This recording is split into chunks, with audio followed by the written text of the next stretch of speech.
네, 오늘도 저희 영화계를 들어주신 여러분들께 진심으로 감사드립니다.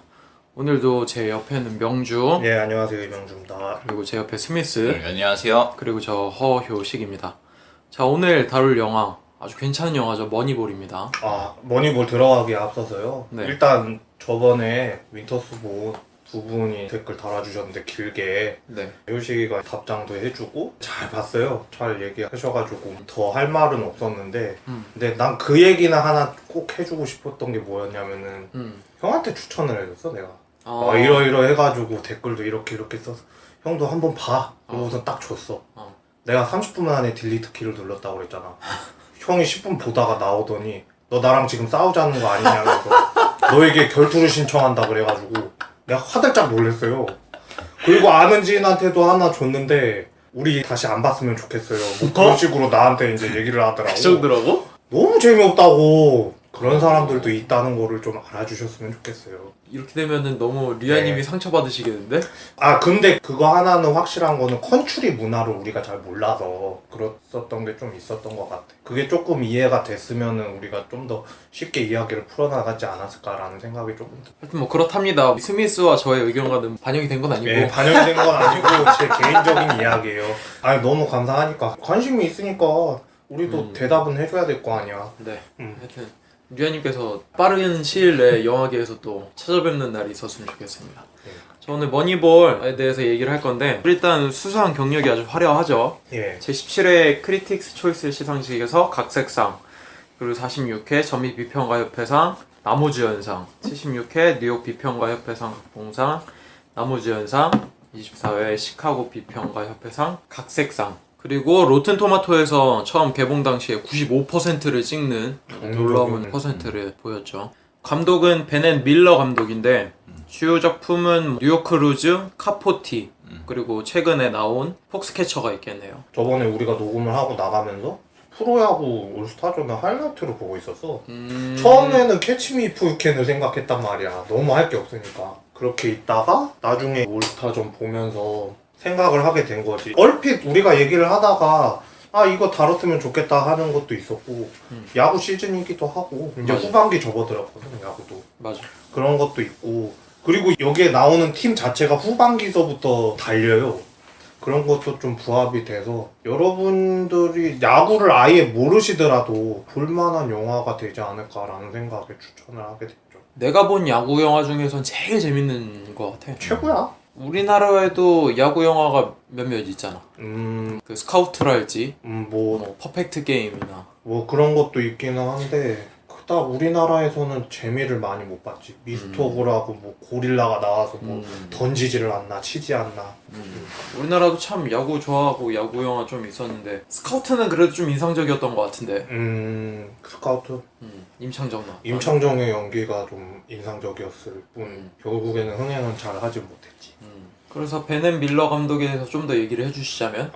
베넷 밀러. 카포티 괜찮은 작품이지. 그 필립 세이모어 호퍼만이 주연으로 나와서 탐욕스러운 저널리스트이자 논픽션 작가인 카포티가 어떤 내적 갈등을 거쳐가면서 자신의 논픽션 작품을 완성시켜 나가는가, 그 영화적으로 굉장히 재밌게 그려냈는데 볼만하지. 솔직히 카포티에 대해서는 완벽하게 이해했다고는 할 수는 없는데 그냥 딱 보면서도 걸작이긴 걸작이구나 그런 느낌은 많이 받았거든. 이해가 안 됐음에도 불구하고 그런 게 좀 느껴졌고 베넷 밀러 감독이 이번에 머니볼 하면서도 호프먼도 캐스팅한 거라고 그러대. 폭스캐쳐는 2014년도 칸 영화제에서 감독상을 수상했죠. 예. 난 재미없었어 근데. 나도 많이 거론을 했었는데 너무 우울해서 너무 침울해. 레슬링인데도 불구하고 심지어는 88 올림픽도 나와. 그랬으면 내 마음 같아서는 더 관심이 갔을 거라고 생각은 했는데 그게 아니더라고. 너무 우울하고 침울하고 연기력들은 다 좋았는데 그런 게 흠이지 않았나. 머니볼에 어울리는 감독이었나? 머니볼은 이 사람 영화 중에서 조금 독특한 작품일 수도 있겠네 그럼. 근데 스포츠 영화 요즘에는 별로 없어. 미식 축구에 관련돼서 미국에서 찍은 거는 몇 개 있었는데 블라인드 사이드라든가 드래프트 데이라든가 그런 것들이 몇 개 있었긴 했는데 야구를 다룬 거는 웬만하면은 메이저리그라고 해가지고 옛날에 내가 잘 본 거는 그거는 선수들 자체가 개성이 있고 웃긴 캐릭터로 많이 나온단 말이야. 마지막에는 히어로물급인 인물이 한 명 나와가지고 마지막에 승부를 펼친다 뭐 이런 식이긴 한데 이렇게 드라마적인 이야기로 끌고 가는 거는 별로 없었다 이거지. 거의 액션 정도를 많이 취하고 보여주고 유머 코드를 많이 넣어주는. 그리고 많이 얘기하는 스포츠 영화 중에서는 뭐 제리 맥과이어도 있을 수는 있는데 그것도 미식축구 이야기라서 우리나라 사람들한테는 아 이거는 조금 아니다 싶을 수도 있어, 안 와닿을 수도 있긴 한데 이번에는 또 야구고 우리나라 사람들도 많이 보는 거라서 정감이 와닿지 않았나 그런 생각이 좀 들지. 그것도 좀 드라마틱하게 풀어나간 거는 있지만 그거보다는 2000년도 들어와서는 나는 이게 최고의 작품이라고 생각을 하는 거지. 스포츠 영화 중에서. 자, 각본은 아론 소킨과 신들러 리스트의 각본을 썼던 스티븐 자일리언이 공동으로 썼는데 거의 아론 소킨이 썼다고 보면 될 것 같은데 이분은 대표적으로 어퓨 굿맨, 소셜 네트워크, 머니볼, 스티브 잡스 등을 썼었죠. 드라마 웨스팅도 유명하고 뉴스룸. 빌리 빈이라는 인물을 두고 드라마적으로 잘 썼던 것 같아. 누구 하나 인물 딱 책정이 되면은 그대로 쭉 밀고 나갈 수 있는 그런 게 좀 있었나 봐, 힘이. 실화를 기반으로 한 각본을 쓰는 데는 아주 탁월하신 분이지 않나라는 생각이 그게 들어요. 맞는 말이다. 근데 그에 비하면 스티브 잡스는 이번에 흥행을 많이 못해서 조금 아쉽긴 한데 잡스는 에던 소킨의 강점은 굉장히 많은 정보량을 스피디한 대사로 처리한다는 거지. 웨스트윙 같은 경우 보면은 정치물이다 보니까 굉장히 대사량이 많아. 그래서 문장의 길이도 굉장히 길고 그 문장에 담겨있는 어휘라든가 정보들이 전문적인 지식을 요구하는 게 많단 말이야. 그래서 자칫하면 굉장히 재미없을 수가 있어. 근데 그거를 스피디하고 간결하게 처리하면서 아는 사람은 아는 사람대로 깔끔하게 처리한다고 느낄 수 있고 모르는 사람은 그냥 스킵해가면서 볼 수 있게 만들어. 소셜 네트워크도 그런 점이 돋보였지. 주인공이 말하는 거 보면은 굉장히 많은 내용을 함축적으로 얘기하잖아. 상대방은 벙쪄있는데 혼자서 따발총 발사하듯이 대사 치고 그 다음에 다음 장면을 넘어가고 이런 식으로 처리하는 게 많잖아. 그런 점에서 관객들이 자칫 접근하기 어려운 배경 지식이 필요한 내용이나 아니면 정보량이 좀 필요한 분야에서 강점을 보인다고 할 수 있겠지. 스미스가 쉽게 풀어서 얘기를 했는데 더 쉽게 풀어서 얘기를 하자면은 영어 교재 있잖아. 그런 게 웨스트윙이 많이 쓰이긴 쓰여. 그거 보면서 공부하는 사람들도 있긴 있다고 그러더라고. 그 정도로 시나리오라든가 아니면 어휘 같은 게 공부가 되나 봐. 회화 쪽에서는. 자, 그러면은 배우로 한번 넘어가 봅시다. 드디어 우리가 브래드 피트를 얘기하네요. 1978년에 단역으로 시작을 했고 흐르는 강물처럼, 가을의 전설, 뱀파이어와의 인터뷰, 세븐, 파이트 클럽, 오션스 11, 스네치, 트로이, 미스터 미세스 앤 스매스, 벤자민 버튼의 시간은 거꾸로 간다, 바스터즈, 월드워, 제트, 퓨리 등등. 아우. 그러니까 내가 이걸 쓰면서도 내가 이걸 왜 쓰고 있나 생각을 한 거지. 사람들 다 아는데 사람들이 대표작으로만 생각하는 것만 그냥 하나 정도는 있을 거 아니야. 개인적으로는 오늘 보는 머니볼이 제일 인상적이긴 한데 그 전까지만 하더라도 뱀파이어와의 인터뷰 초창기 때 벤자민을 많이 거론하는 사람도 있는데 그거는 베테랑 중에 베테랑으로 연기했을 때 그 정도인 것 같고 좀 풋풋했을 때가 난 좋았었던 것 같아. 브래드 피트는 일단 다작을 하기로 유명하고 작품을 쉬는 적이 없지. 매해 두세 개씩 찍은 적도 많고. 그렇지. 그리고 딱히 수상에 대한 욕심이나 이런 게 절박하진 않은 것 같아. 그냥 자기가 하고 싶은 연기 하고. 맞아. 지금은 나 늙었으니까 그냥 편한 연기 하려다 이런 이야기도 하고 뭐 그런 점에서 부담 없이 볼 수 있는 면이 있지 않을까 싶어. 이 사람도 되게 독특하다고 볼 수 있는 게 초반 연기 시작했을 때는 그래도 꽤 작품성이 있는 것들 위주로 많이 골랐던 느낌이었어. 특히 가을의 전설이랄지 델마와 루이스. 또 세븐, 파이트 클럽은 특히 더 그랬지. 근데 점점 지나면 지날수록 뭐 트로이나 미스터 미세스 스미스, 뭐 벤자민 버튼까지도 뭐 상업적으로 나가나 이렇게 생각했는데 또 바스터즈 거친 녀석들 보면은 또 그런 거 같지는 않아. 그게 왜 그런가 하면은 그냥 간단한 이유야. 돈을 많이 벌었잖아. 좀 이제 제작자로도 참여를 하니까. 그런 식으로 되기 때문에 판권 같은 것도 갑자기 거론이 조금씩 돼. 판권을 누가 사겠느냐 했을 때 브래드 피트가 월더제트 같은 경우에는 뉴스 기사라든가 그런 데에서도 나왔지만 다른 사람이 또 살려고 했었단 말이야. 뭐 톰 크루즈라든가 살려고 대기하고 있었는데 브래드 피트가 더 거액을 제시한 거지. 내가 이걸 사서 한번 해보고 싶다. 그래서 예전에 월드워즈 나왔었고 이번에도 2를 제작하고 있대.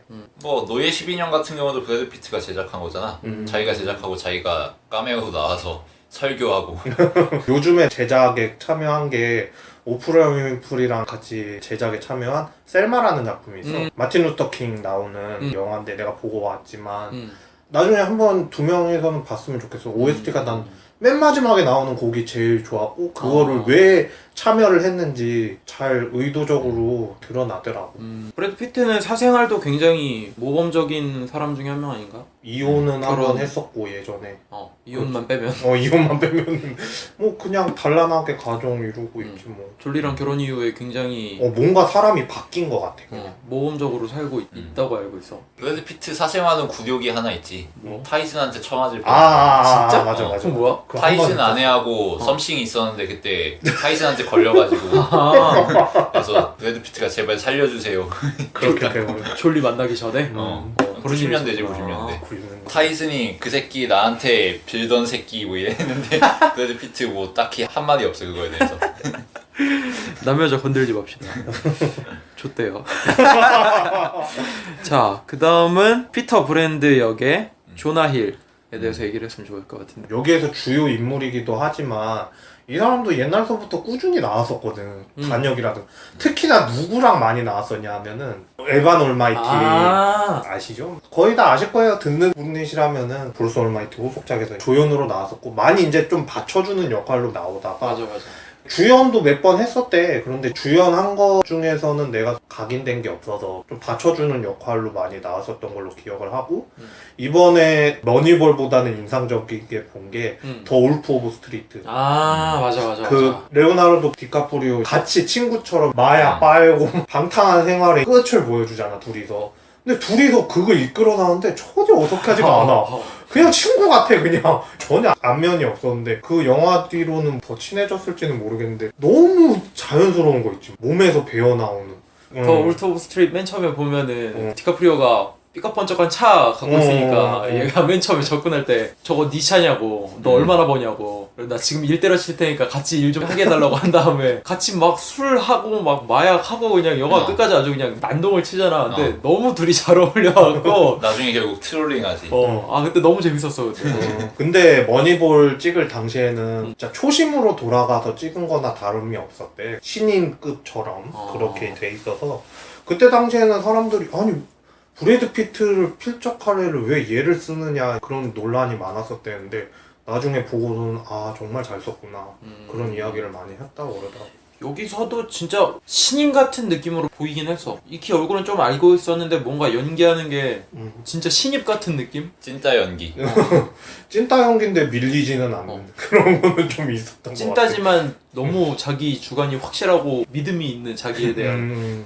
그리고 필립 시어머 호프만에 대해서 얘기를 조금 하고 넘어갈까요? 감독으로서 나오긴 했는데 실화랑은 다르다고 하더라고요. 그러니까 실화에서는 사이가 그 단장이랑 좋았는데 여기서는 좀 더 극적인 효과를 위해서 사이가 극히 안 좋은 걸로 나왔죠. 말도 안 듣는. 머니볼이 상당히 각색된 작품이지 리얼하고 다른 점이 좀 많은데 그걸 위해서 여러 명이 좀 악역을 맡은 감이 있지.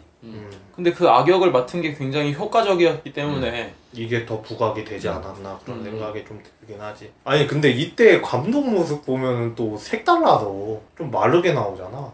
살짝 다우트에서는 아니, 근데 배는 중압감 나왔어. 폭수. 그런가? 역시 감독은 배가 그냥 나와야 뚱뚱한 돼. 사람이 다이어트 좀 한 뭔가 수준이지. 근데 이때도 얼굴 보면은 마치 우리나라 김성근 감독급의 나이를 그럼 아니 원래 나이는 그렇지가 않잖아. 이때 40대 초반. 너무 사갔어 얼굴이 진짜. 잘생겼는데. 만약에 한번 보시고 싶으시면 그런 것도 숨은 깨알 재미가 아닌가. 그리고 한 명 더 언급했었는데 크리스 프렛 같은 경우에도 이제 맨 해티버그. 마지막에 해티버그 역할로 나오는데 난 솔직히 크리스 프렛 보면서도 쟤가 쟤인가 그랬어. 너무 많이 바뀌어가지고 역시 입금을 하면 사람이 달라지는구나 그런 거를 좀 느꼈지. 어떻게 보면은 브래드 피트의 위엄이라고나 할까? 다른 배우들이 모두 신인 배우나 그런 급으로 여태까지 처음 봤던 사람으로 보이는 듯한 느낌? 착시 효과인가? 막 그러면서 이게 근데 사실 뭐 브래드 피트의 위엄이라고 보기에는 뭐 영화 자체를 워낙 잘 짜놓고 잘 만들어놔서 그 인물들이 여태까지 우리가 알던 모습이랑 굉장히 다른 모습으로 다가와서 더 재밌었던 것 같아요. 뭐 그리고 그 주변 인물들에게 포인트가 안 줘서 그런 것도 있지. 그런 것도 좀 하긴. 있죠. 그런 것도 있긴 하죠. 그건 확실히 맞는 말이다. 자, 그러면은 개요에 대해서는 이 정도 얘기를 하도록 하고 본격적으로 줄거리를 다루면서 이야기를 좀 해보도록 하겠습니다. 오늘은 처음부터 끝까지 줄거리를 쭉쭉 이어나가는 식으로 얘기를 해보도록 하겠습니다. 미키 멘틀의 말로 시작을 하죠. 자신이 평생 해온 경기에 대해 우린 놀랄 만큼 무지하다 라는 자막으로 시작을 하게 됩니다. 2001년 플레이오프 약 1억 달러가 넘는 양키스와 그의 3분의 1 정도의 돈을 지출하는 오클랜드의 경기를 오클랜드 단장 빌리 빈이 홈 경기장에서 경기를 라디오로 듣고 진 다음에 오클랜드 구단주와의 면담을 통해 다음 시즌을 준비하는 도중에 주축인 선수들이 FA 계약권으로 떨어져 나가게 되고 재정이 더 필요한 상황에서 마찰이 계속 일어나고 선수들을 고르는 스카우터와 이야기 도중에도 빌리 빈이 계속 신경이 곤두서 있는 모습을 보여줍니다. 2001년도 그때 당시의 상황을 놓고 봤을 때는 스타 플레이어들이 좀 있었어. 오클랜드 안에 차례대로 얘기하면 지안비가 1루수, 자니 데이먼이 외야수, 이슬링 하우젠이라는 투수가 마무리 투수, 스타 플레이어가 3명 있었는데 그 3명이 거의 이끈 거나 다름없었어. 거기에서 특히나 지안비라는 선수는 1루수 중에서 최고의 선수였거든. 메이저리그 내에서? 메이저리그 내에서. 근데 탑급인데 왜 오클랜드에 있어? 그러니까 오클랜드가 우리나라로 치면 어느 정도야? 그러니까 오클랜드가 우리나라로 치면은 거의 재정이 없는 팀이라고 보면 되는데 근데 요즘에는 잘 모르겠어. 후에는 나중에 하나처럼 성장을 하는 거고 지금으로 치면은 내가 좋아하는 두산 정도 되지 않을까 그런 생각은 좀 들긴 드네. 그럼 네. 지안비는 옛날 하나의 류현진 느낌인가? 네. 메이저리그는 한국과는 달리 그래도 미국 스포츠가 전반적으로 빈부격차를 줄이는 방향의 스포츠이기 때문에 페이롤 제한도 일단 있고 어느 구단이든 연봉 총액이 일정 금액 이상 넘으면 안 된다 이런 식으로 제약이 걸려있는 게 많고 이거 유럽 축구나 이런 것처럼 이적료 개념이 아예 없어.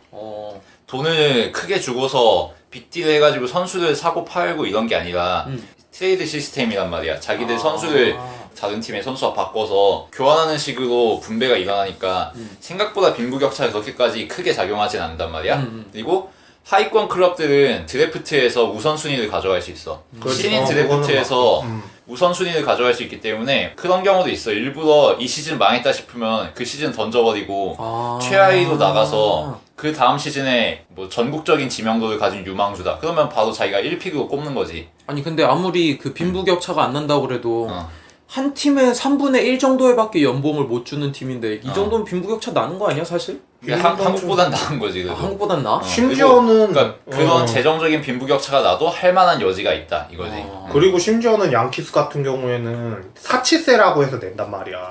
요즘에 LA 다저스도 그렇고 연봉을 애들한테 세게 줘. 관리하는 MLB 사무국 쪽에서 이거는 너무한 거 아니냐. 아까 전에 페이롤 이야기도 했지만 그 일정량을 넘어가면 세금을 더 부과한단 말이야. 그런 식으로도 함에 있어서도 투자를 엄청나게 해요 이 사람들이. 그러니까 돌고 하니까 아까 전에 지안비 같은 선수는 나중에 FA권으로 해서 팔리기도 하고 그러는데 어느 정도 급이냐고 아까 전에 물어봐서 내가 계속 고민을 해봤는데 한 2대5? 근데 솔직히 말해서 여기 있는 타자들이 2대5보다는 거의 다 잘하지. 메이저리그는 메이저리그니까. 아무튼 그 점에서 미국 스포츠는 그래도 약팀이 할 만한 여지가 다른 지역의 스포츠보다는 많은 편이라고 할 수 있겠고 이게 사실은 머니볼이 각색이 된 측면을 여기서 짚어보자면 사실 이 영화에서는 위기 상황을 연출해야 되니까 2001 시즌에 오클랜드가 호성적을 낸 다음에 주축 선수 3명이 빠져나가서 망할 위기인 것처럼 얘기를 했지만 사실은 그 세 선수 말고도 좋은 선수가 많았고 맞아. 이미 그 전까지 플레이오프도 여러 번 올라가고 이미 강팀 태클을 타고 있었단 말이야. 맞아. 이 영화에서는 빌리빈이 예일대 경제학 전공자를 만나서 눈을 뜬 걸로 나오지만 사실은 이 오클랜드라는 구단 자체가 90년대 초반부터 세이버 매트릭스라는 기법에 눈을 떠서 이미 장기적으로 그 플랜에 맞춰서 선수들을 영입하고 육성하고 이런 팀이었거든. 그게 한창 결실을 볼 시기의 얘긴데 이 영화에서는 좀 재미를 위해서 각색을 한 거지. 그러니까 대충 10년 동안 이어져 온 프로젝트를 1년으로 압축해서 보여주는 이런 거지. 그러니까 나도 영화를 맨 처음에 시작했을 때 좀 이해가 안 가는 게 그래도 준우승한 거잖아 메이저리그에서. 아니야 준우승한 건 아니야. 아 그래? 준우승한 게 아니고 플레이오프에서 탈락한 거지. 플레이오프에서 탈락인 거야. 근데 플레이오프에 진출을 한다는 거는 엄청나게 대단한 거야. 그러니까 메이저리그인데. 메이저리그에 30개 팀이 있는데 그 어. 팀 중에서 딱 8개 팀이 올라가는 거거든. 근데 지부가 나눠진단 말이야. 15개씩. 그래서 4팀씩이 올라가는데 내가 지역을 잘 설명하지 못해도 조금만 이해를 해주시길 바라겠고 서부, 중부, 동부 뭐 그렇게 해서 나뉘어 지역마다의 1위 팀이 올라가는 거야. 그런데 한 가지 상황이 더 있는데 이번 영화에서 나오는 와일드카드라는 게 하나가 더 있어. 그 와일드카드라는 게 뭐냐면은 지금 얘기하는 거는 아메리칸 리그에 대한 얘기거든. 아메리칸 리그 전체 리그 성적을 봤을 때 그 1위 팀들 다 빼고 나머지 팀들 중에서도 또 성적이 제일 좋은 팀이 한 팀 나올 거 아니야. 그 팀을 갖다가 와일드카드라고 해서 올리거든. 근데 이때 당시에는 그냥 와일드카드 해서 올렸는데 지금은 시스템이 바뀌어서 와일드카드 올라가는 두 팀을 갖다가 또 경쟁을 붙여. 또 경쟁을 붙여서 한 경기에 끝내. 그래서 텍사스로 가기 전에 추신수가 신시내티라는 팀이 있었는데 그때 당시에 피츠버그한테 져서 못 올라간 경우가 있거든. 그런 경우가 있어서 그렇고 그리고 내가 다시 생각을 해봤는데 우리나라의 빌리빈이랑 비슷한 팀이 넥센이 있어요. 넥센이 트레이드를 엄청 많이 했어. 근데 주요 선수들 다 뺐거든. 그러니까 사람들이 욕을 그렇게 했어. 네 미친 거 아니냐 단장 아무리 돈이 없어도 그렇지 애들 왜 이렇게 파느냐 그렇게 얘기를 하다가 나중에는 빌리 작승석이 됐지. 이름이 이장석인데 빌리 장석이 된 거야. 성적이 좋았나 보네. 강정호도 이번에 메이저리그 가서 잘하고 있잖아. 그 돈을 또 가져왔지. 그리고 트레이드를 통해서 2군 쪽인 애를 갖다가 데리고 왔는데 홈런왕을 벌써 4년 연속 하려고 하고 있네. 그게 박병호였고. 영입을 잘하다 보니까 성적이 조금씩 올라가. 그러더니 작년에 2위 했잖아. 삼성에 이어서.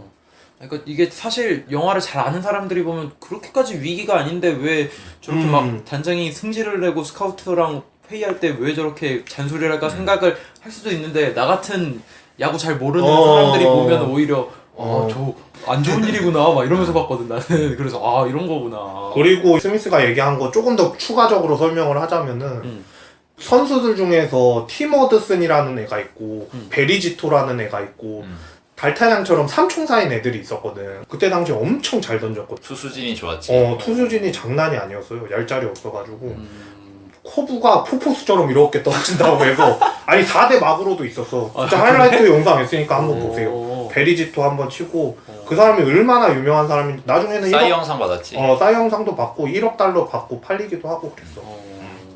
근데 하여튼 도입부를 얘기하자면 위기 상황을 연출하는데 다른 거보다 실제 화면들 보여주면서 진짜 중계 같은 음성을 들려주면서 영화 초반에 위기를 보여주잖아. 근데 사실 이게 원래 녹음한 중계는 아니라고 하더라고.